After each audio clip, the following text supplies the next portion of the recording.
السلام علیکم ناظرین کرام، امید ہے آپ سب خیریت سے ہوں گے اور نالج فیکٹری کی اس چینل میں آپ کو خوش آمدید کہتے ہیں۔ دوستوں، آج کا موضوع فلسطین اور اسرائیل کے درمیان جارحیت پر گفتگو کرنا ہے اور جاننا ہے کہ اب تک فلسطین جو ایک دہشت گرد ریاست ہے، اس نے اب تک فلسطینیوں کا امن کیسے غارت کیا ہوا ہے۔ فلسطین کے جو باشندے ہیں وہ در بدر ادھر اپنے پیاروں کو اسپتالوں میں لے کر جا رہے ہیں اور ان کی کیا حالت زار ہے، اس کے بارے میں گفتگو کریں گے۔ دنیا جو اس وقت بالکل خاموش ہے، اپنے منہ میں گم لگا کے رکھا ہوا ہے اور کچھ نہیں بولنے پا رہے، کچھ بولنے بھی نہیں دیا جا رہا ہے، کچھ بولنے بھی نہیں دے رہی ہے۔ اس کا کیا کردار رہا ہے؟ مجھے پاکستانی حکومت سے گلہ ہے، اس وجہ سے کہ ایٹمی بم ہونے کے ناطے اور بڑی بڑی آلات اور چیخیں بگھارتے ہوئے ہم کہتے ہیں، تھکتے نہیں ہیں کہ ہم مسلمانوں کی قیادت کریں گے، لیکن جب بولنے کی باری آتی ہے تو ان کی پتہ نہیں زبان کہاں اٹک جاتی ہے۔ بس یہی دل کو ترساتا ہے اور یہی دل کو رلاتا ہے۔ کیا ہے یہ مفادات پاکستان کے اور دیگر اقوام کے اسرائیل سے جڑے ہوئے؟ اسرائیل کو اگر اتنا طاقتور مانا جاتا ہے تو کیا یہ اتنا طاقتور ہے کہ یہ اللہ تعالیٰ کی دی ہوئی نعمت و اطاعت جو مسلمانوں کے ساتھ ہے اس سے بڑھ کر ہے؟ یہ کیسے تم نے جان لیا ہے؟ اور ہمارے حکمران اور جو دیگر MNAs MPAs ہیں، ان کے منہ میں بھی مطلب جیسے کسی نے گلو سے چپکا دیا ہے، کچھ بول نہیں پا رہے ہیں۔ ان کو بولنا چاہیے اور صرف بولنا نہیں چاہیے، عمل کرنا چاہیے، کیونکہ بولتے تو پوری دنیا بول رہی ہے کہ یہ ایک ناسوز عمل ہے، دلسوز عمل ہے، دلگیر عمل ہے، ہم فلسطینیوں کے ساتھ ہیں، لیکن کیا یہ واقعی ایسے ہیں؟ بالکل ایسا ہرگز نہیں ہے۔ دل روتا ہے، دل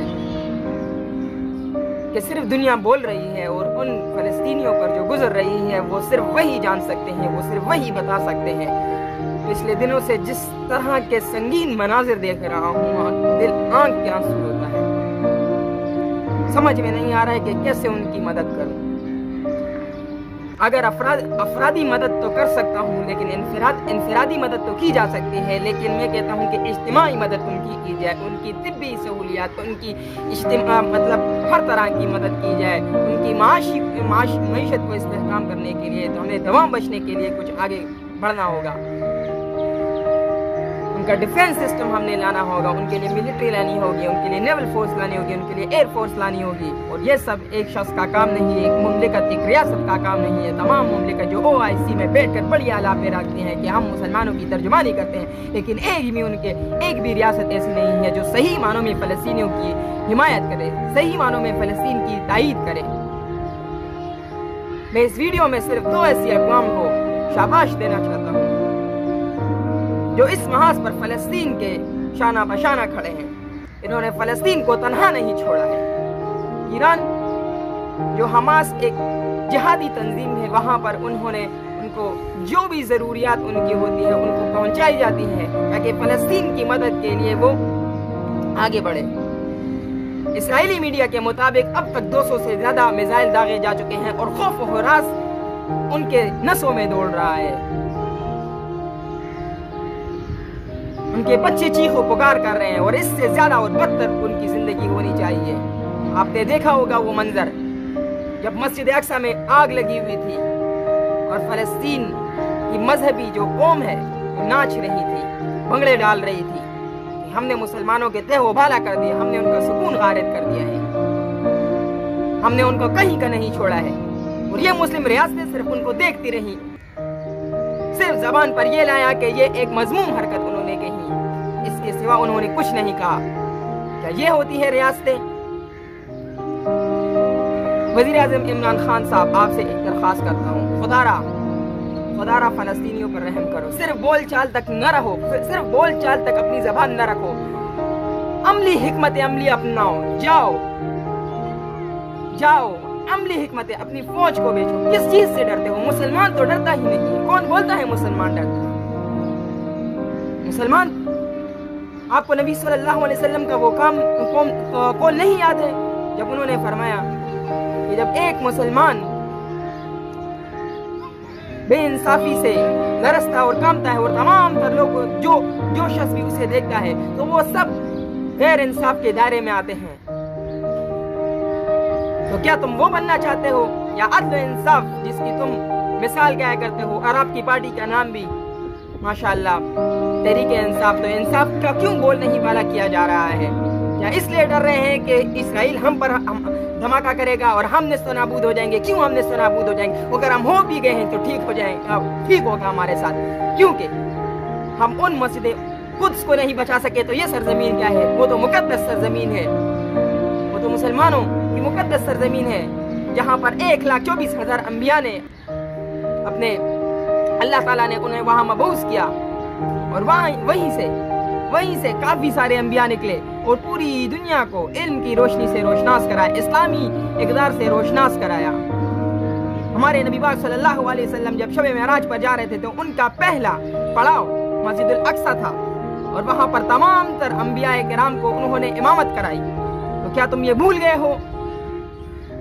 اور دوسری اسلامی قوتیں کیا کر رہی ہیں؟ کیا ماتم منا رہی ہیں؟ ان کے اندر دل کا خوف نہیں ہے. بس صرف ایک دو بولنے سے سب کچھ اگر ہو سکتا ہے تو پھر ہو جائے نا. کچھ نہیں ہوگا بھائی. بولوں سے جاؤ، ان کی فوجی مدد کرو، ان کی معاشی مدد کرو، ان کے اسپتال کے تمام تر سہولیات فراہم کرو، ان کے جو مسکین لاچار ہو چکے ہیں، بے گھر ہو چکے ہیں، ان کو اپنے گلوں سے لگاؤ. کاش ایک شخص کا کام ہوتا تو میں ابھی ان کے درمیان ہوتا.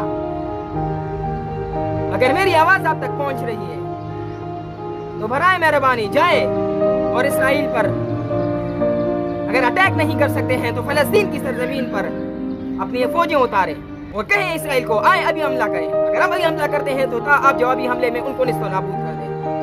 اس چیز کا خوف تمہیں کھایا جا رہا ہے. معاشی طاقت کہ ہماری معاشی طاقت مضبوط کہاں سے مضبوط مستحکم ہوگی جب تم ایک فلسطین ریاست کو کنویں میں دھکیل رہے ہو؟ انہوں نے کیا بگاڑا ہے؟ یہی تو مانگ کر رہے ہیں کہ ہمیں امن چاہیے، ہمیں سکون چاہیے. انہیں امن سکون سے جینے نہیں چاہتا. ایک چھوٹی سی ریاست تم سب پر بھاری ہو گئی. تمام تر اس وقت کے 58 ممالک سے براہ راست ہوں. اگر اس کا ترجمہ ہو سکے تو کیا جائے؟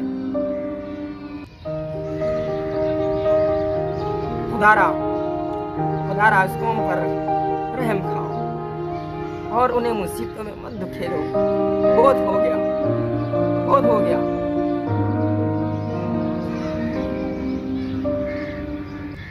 معاشی طاقت آپ سمجھتے ہو کہ جو G7 اور 8 ممالک ہیں، اگر ہم نے فلسطین کے ساتھ کچھ بھی اناپ شناپ کر دیا تو وہ ہم پر حملہ آور ہو جائیں گے؟ کیوں؟ مسلم اقوام اتنی کمزور پڑ گئی ہیں اور جب ترکی ماشاءاللہ سے ہاتھ بڑھا رہے ہیں تمام تر اقوام کو کہ آئے مل بانٹ کر اس مسئلے کا حل نکالیں، فلسطینیوں کی مدد کریں، تو کیوں نہیں؟ OIC کیا اس لیے بنایا تھا کہ ہم فلسطینیوں اور دیگر جہاں بھی مسلمانوں پر مظالم ڈھائے جا رہے ہیں چپ کا روزہ رکھ لیں؟ کیا ایسا ہوتا ہے دیش؟ خدا را فلسطین کی سرزمین پر جو بھی ممکن ہے، جس حد تک بھی ممکن ہے، ان کی اس حد تک تو مدد کی جائے. زبانی کلامی باتوں سے آگے نکلے اور عملی اقدامات کو جامہ پہنائیے. شکریہ. اللہ حافظ.